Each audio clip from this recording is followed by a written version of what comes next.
Welcome to Keeping Score. I'm Rick Horrow. Each week we bring you insights from the playmakers, deal makers, and rule makers in the world of sports. I'll give you my take on some of the items of the week using my 30 years of experience doing deals for teams, leagues, and players in the $750 billion business of sports. Plus, we'll talk with a central figure in the sports world. The views expressed in this podcast are my own and do not represent the views of Reuters. Let's get started. Late summer. I'm not a meteorologist, but it is important from the sports world to know that baseball is coming up on its second half, and NFL preseason games beginning, hockey and basketball just around the corner, golf's last major. We covered all. Digital editor Amy Tenery and sports guru. How are we? Hey, I'm doing great. How are you, Rick?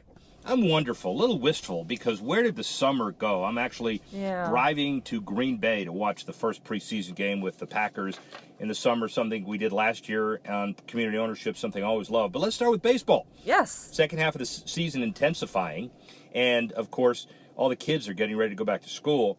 There's a company called EverFi, which is the world's education leader online.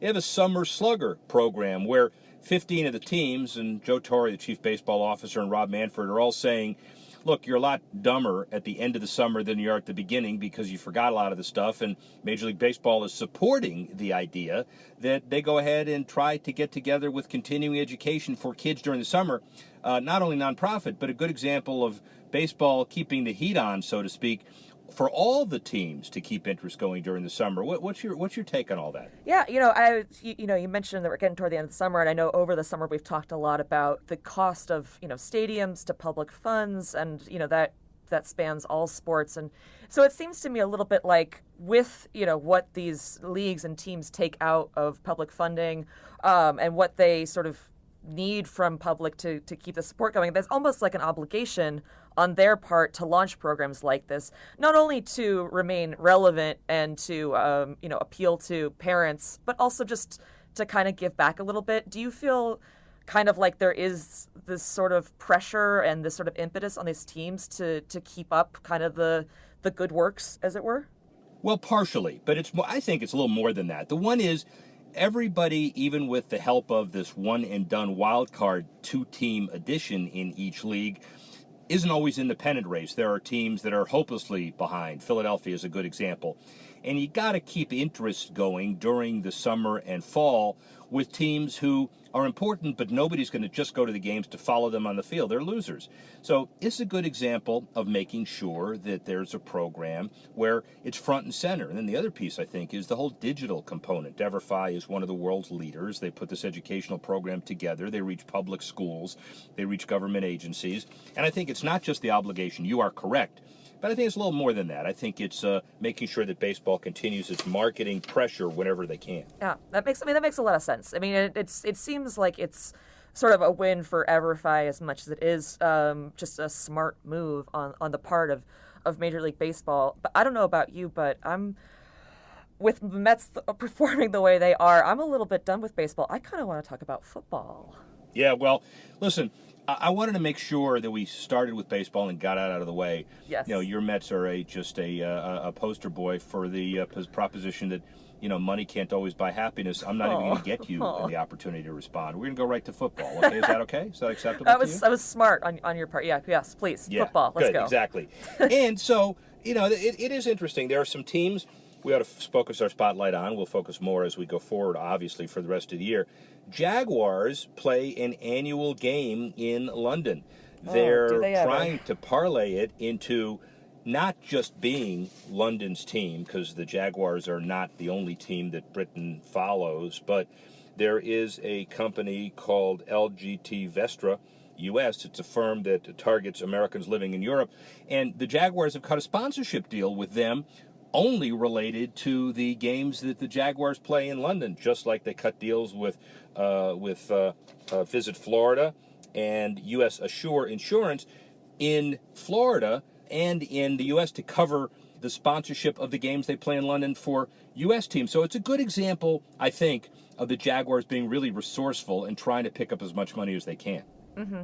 Well, it is a piece of evidence that perhaps these sort of London games, which for a while seemed sort of almost like glorified exhibition games. But it is a little piece of evidence that maybe this is working, at least from a financial standpoint. And, I know why the Jaguars want to play in London. Historically speaking, they tend to play better once they get back. I don't know if it's the jet lag that does it for them. But, whenever they get back from London, they tend to play better.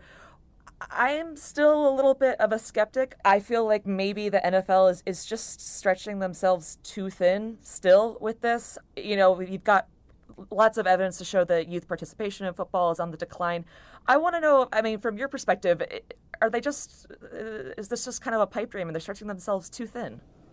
Well, it's a very good point, but the NFL is trying to do what baseball and hockey and basketball are doing, which is get global revenues. Mm-hmm. The difference is football is inherently an American sport. The other football predominates the world, the one with the round ball. Yeah. So they've got a lot of ways to go with this. They are playing games at the new stadium that Tottenham uses, the new London Stadium. They're playing their games at Wembley. They are having regular season games, as we know, in Mexico City and in Canada. They're doing flag football in China. So in totality, the NFL international guys would say we're certainly not spreading ourselves too thin. It's just another way to keep our pulse on the global landscape. Yet, mm-hmm. Your point is really important. They got to keep the eye on the bigger ball, which is youth participation. And we will cover that, I think, probably next week or the week after, because it is the huge elephant in the room, and Absolutely. Something the founding fathers of the NFL, concerned themselves with. And I guess the segue is, speaking of founding fathers, Dan Rooney, who was the longtime Steelers owner, he passed this year, and the info or the breaking news is that the NFL will not force or even persuade or desire that the Steelers restructure. The Rooneys are part of the 19 men listed in the ownership group they control. Dan Rooney Jr. will insert himself in this group. The Rooneys are certainly NFL's first family from stability's perspective. So I guess the news in Pittsburgh is that the Steelers make no news. As long as you're keeping your fan base happy, I think you're made in the shade. Obviously, the Steelers are, every year they're possible Super Bowl contenders. So as much as it pains me to talk about anything related to the Pittsburgh Steelers as a dynasty, yeah, they absolutely are. I don't like to draw comparisons, between leagues, but as we saw with sort of the runaway price tag with the Marlins, in a lot of ways, I think being a franchise owner, no matter what the sport is never been hotter than ever. So I would be surprised if the Rooneys make a move to sell anytime soon. And they are community first, so I think they're pretty safe to stay for as long as they want, and certainly Pittsburgh loves them as well. You mentioned Miami with the Marlins. Good segue to the Dolphins. They signed Jay Cutler, yes. $10 million one-year contract. They still have Ryan Tannehill on their roster. To me, as a Dolphin fan, but also a business guy who knows Steve Ross, the owner, it's a self-preservation perspective. They got the Super Bowl coming up in 2 years. They're redoing the suite leases for the new stadium renovation that's just been finished. They went to the playoffs last year. Can't afford not to. Cutler is a student of Adam Gaze's system, the head coach. So makes a lot of sense, even though it may not be a big number for Cutler. It's an interesting move. Yeah,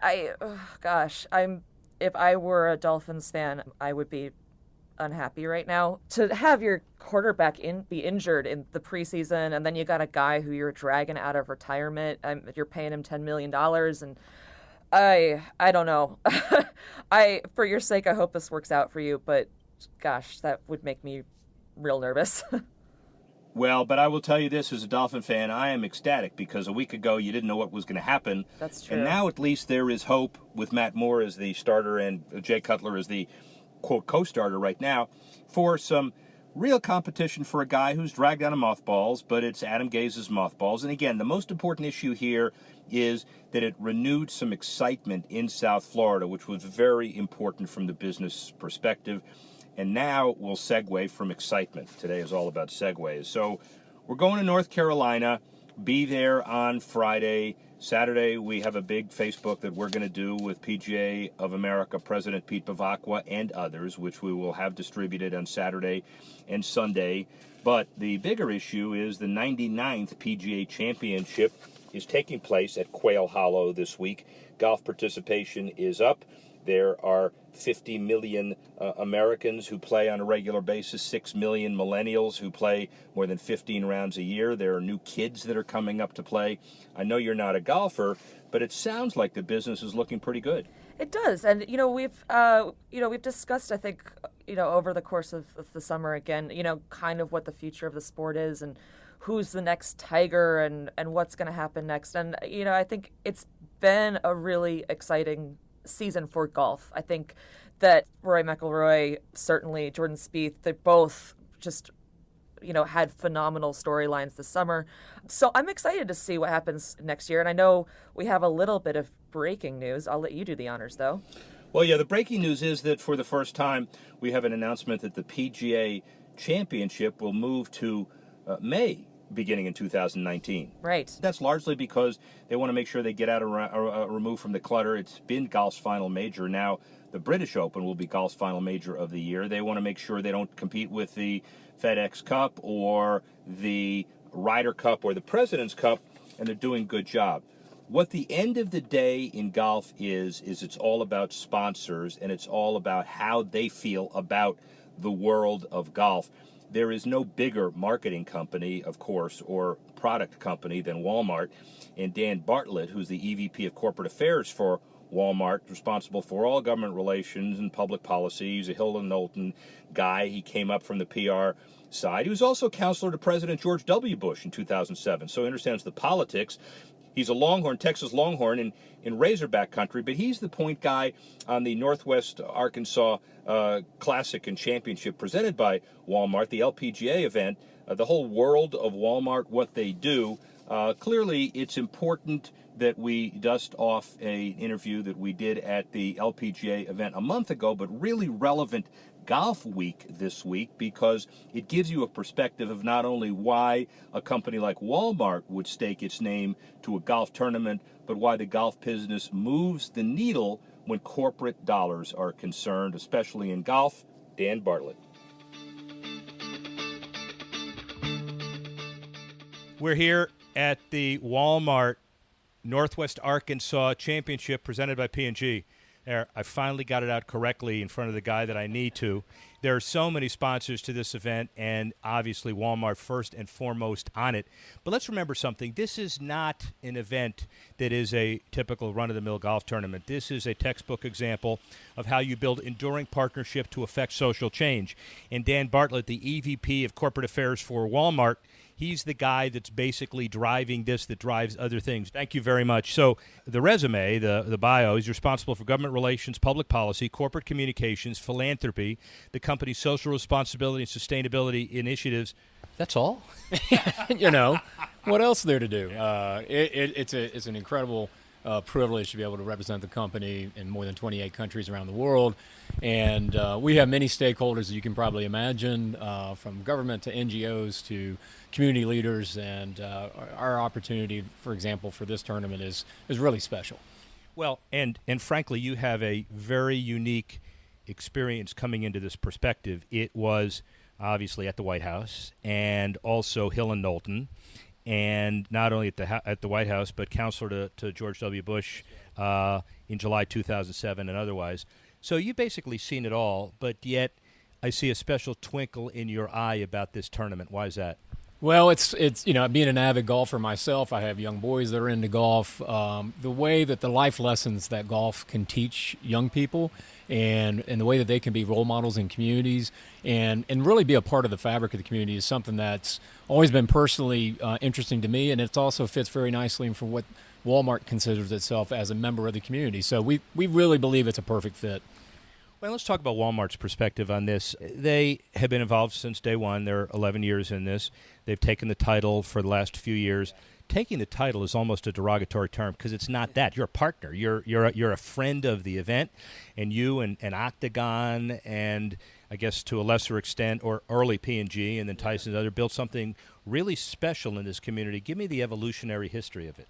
Well, it's just that. It's something that, sports events are not something that were instinctively things that Walmart has done. But when we looked at this at face value, said, what better way for us to give back to this local community? And despite how big we are and how many countries we're in, over 2 million employees around the world, it really all does start here in Northwest Arkansas, where the founders were from, where this company really got its start. And for us to be able to give back in a way and open up a first-class event like this of world-class professionals was something that we saw as a no-brainer. Now, it has evolved into something where we were just putting on a golf tournament to now the community engagement throughout the week, even before the balls fly on the first day, has been the part that we're really proud of, and that's something we'll continue to build on each year with Octagon. It is only humility to suggest that Sam Walton and others, because they live here, that's why the tournament is here. There are a lot of national, international headquarters, Safeco just terminated its naming deal in Seattle, who decide that they're here, but they only want to have a minimal investment. So it's coupled with the geographic proximity, but also a tremendous vision about what an event like this can do in the future. Well, that's exactly right. And the fact that the LPGA really is an embodiment of world-class professionals around the world. And like I said, while we're located in this little small niche here in the United States, we extend across several continents. And for us to be able to extend our reach through this tournament to reach people maybe otherwise who wouldn't think about Walmart was a unique opportunity. Global social engagement defined as sustainability, hunger eradication, and female empowerment. You can't do that overnight. That's a pretty lofty set of goals. No, it is, and it's something that for the last, I would say, 15 years or so, we've gotten really serious about it. We understand that not only do we provide we think a good social benefit of bringing low prices to everyday Americans, the fact of the matter is companies are expected to do more, and we take that responsibility seriously. And so whether it's what we're doing to train and empower women around the world, in factories around the world, in our supply chain, or whether it's using the very scale and logistics that we have to drive efficiencies that can take greenhouse gases out of the air and do things to leave a better footprint than what we had before, is something we think is very natural to our business. Yet you read textbooks about sports marketing. You don't see a lot about Walmart.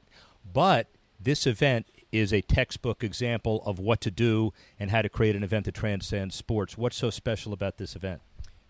The growth that we've seen over the course of the 11 years is fantastic. And one of the things, and I've been involved in other sporting events, particularly the PGA Tour, the accessibility of the LPGA Tour and the engagement of the players, and that's been the real validator that I've seen, is that the way they get really excited about coming to Northwest Arkansas. They see this as a special event. It's not a major, but it's a special event on the calendar, and we think that's because the small role we're playing with other partners like P&G, but the community has just put their arms around this event in a way that I don't think we could have really foreseen many years ago. I assume it also helps that you've got a commissioner like Mike Wan who's committed to adding 70,000 new girls to the golf force every year, plus somebody like Andy Bush and Octagon who have a partnership entrepreneurial mentality to pull this off as well. They do. They make it doesn't feel like a transactional relationship. It does feel like one big family, which is fantastic. And I also personally serve on the National First Tee Board. And so I came out yesterday because the local chapter of the First Tee had all young girls out here with the players. And to see them come out and in such big numbers and engage with the tour players, I mean, these are things that, like I said, if you're going to say as a company that you're truly part of the fabric of the community, what better way to display that than an event like this? I'm told that there's a published report that says that you have the region has over 1,000 supplier offices that are directly related to Walmart. That's a wonderful thought from a business perspective. We can go there. But how do you decide who gets in the Pro-Am or not? I think you probably talked to Mark Henneberger. He's got. I try to stay out of. I've done with politics before. Yeah. That's kind of politics I don't want anything to do with. By the way, it's the worst kind of politics, right? Kind of politics. It is a unique ecosystem that exists here. Some would even call it an anomaly for this part of the country because all of these suppliers we have here. Sometimes we argue there's kind of an expat community that lives here, and you can run into people from all around the world because those suppliers, typically Walmart is one of their largest, if not largest, clients. And so they want to be close to the business. But it's created this dynamic community and one that made it natural for us to be able to engage in a tournament like this. And like I say, have a 2-day Pro-Am because there's so much demand to play with these young ladies. Do you remember the show West Wing? I've heard about it. Yeah, you have. Of course you have. You know it's coming, don't you? A little bit. Yeah. So Am I supposed to ask that question? Because I'm going to ask it anyway. So it was take questions from Tim Russert. I think I can handle you. All right, yeah, you can. You definitely can. Look, yeah. So the bottom line is this is an amazing show. My family watches it. And the president's name is Bartlett. Any relation? It's funny you say that. They named it after the former governor of New Hampshire. Right. And we've done kind of the look back, and apparently there is some ancestry there that I'm connected to the former governor of New Hampshire and the person that they named after. So a small tie there. The answer is yes. And he probably knows exactly the relationship, but he's not going to disclose it. Yeah. Now, here's the next question, which I did get a chance to meet Toby, the one with the beard. Yeah, that's right. That was my kind of the person who had my role in the White House. And he came to Washington many years ago during one of those big media events, and I had a chance to spend some time with him, which was kind of neat to see the guy on TV who played the role that I had. What do you think is more pressure, deciding who gets in this pro-am or actually sitting at the White House on a day-to-day basis? Look, I mean, it is apples and oranges in many respects. I tell you, though, it's interesting. I tell people a lot of times working at Walmart's like my second stint in government because it's like a little country here as big as we are. But, look, like I said, the politics of golf sometimes can be more difficult than the mess we see up in Washington. I'll say this. My political experience looks better in the rearview mirror. That's an interesting comment. And by the way, we will not go there. We don't have enough time, and we're just not going there. So the other thing quickly is a lot of it's anecdotal. A lot of it is strategic. Some of it is metrics, but we're not going to get into that. At the end of the day and at the end of a tournament like this on a weekly basis, how do you measure success? Yeah, that's a good point. There are the obvious metrics of the gate and how many people are coming in, and each year it grows in numbers. And so we're mindful of that. Like I said, the validation that comes from the players, from our partners, the community partners. And each year we evaluate it, and it's been a pretty easy decision to say, let's re-up again, because the return on investment, so to speak, is one that is everlasting here in the community. And again, one of the other uniquenesses here is the Arkansas Council and the Walmarts, the PMGs, and the Kimberly Clarks, and the Tysons. And Octagon, I would assume at the end of a year, it's not, are we going to continue, but how do we make it better? That is the case. Obviously we are all under demands of P&Ls and those things, so we have to go through a process.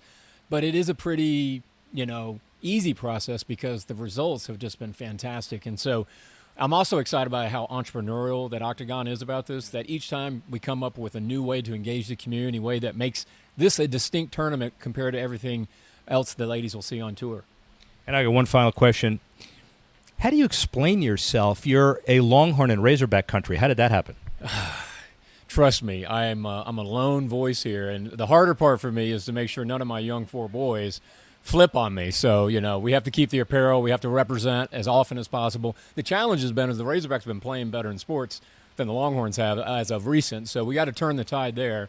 But I remember it was 2 years ago. I think Arkansas beat Texas in a bowl game, and my kids got hazed at school, and we got roused pretty hard. So I get routinely, and there's a bet that whether I'll wear a Razorback shirt tomorrow in our pro-am, I'll bring news to you that it's not going to happen. That's the answer. That's probably more important than anything else is here, ladies and gentlemen. Dan Bartlett, EVP Corporate Affairs, Walmart. Big deal, big event, big contribution. Thanks for listening to this edition of Keeping Score. I'm Rick Horrow. The producer of the show, Alex Cohen. Associate producer, Bethel Habte. Assistance provided by Tanner Simpkins and Carlos Waddick. And the executive editor of Reuters Digital, Dan Colarusso.